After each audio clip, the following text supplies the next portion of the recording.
द्वापरयुगातील पिठापूर या पवित्र नगरीत त्रेतायुगातील श्री दत्तात्रेयांनी कलियुगात पुन्हा अवतार घेतला, श्रीपाद श्रीवल्लभ म्हणून.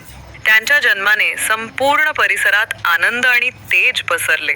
त्यांचे वडील श्री अप्पलराजू शर्मा आणि आई सुमती महाराणी हे अत्यंत भक्तिमय होते. त्यांनी अनेक वर्षे दत्तगुरूंचा जप करून शेवटी श्रीपादांचा जन्म झाला.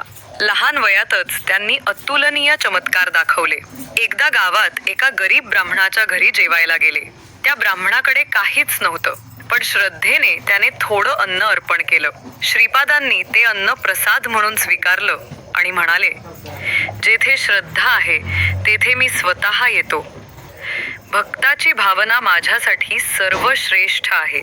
त्यांच्या दर्शनाने अनेकांचे पाप धुतले गेले, रोग बरे झाले आणि मनाला शांती मिळाली. श्रीपादांनी सांगितले, मी दत्ताचा प्रथम अवतार आहे.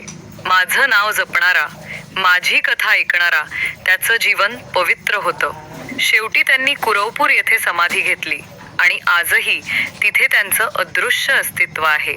भक्त मनोभावे दिगंबरा दिगंबरा, श्रीपाद वल्लभ दिगंबरा हा मंत्र जपत राहतात. जो हा मंत्र श्रद्धेने जपतो त्याच्या जीवनात दैवी परिवर्तन घडतं.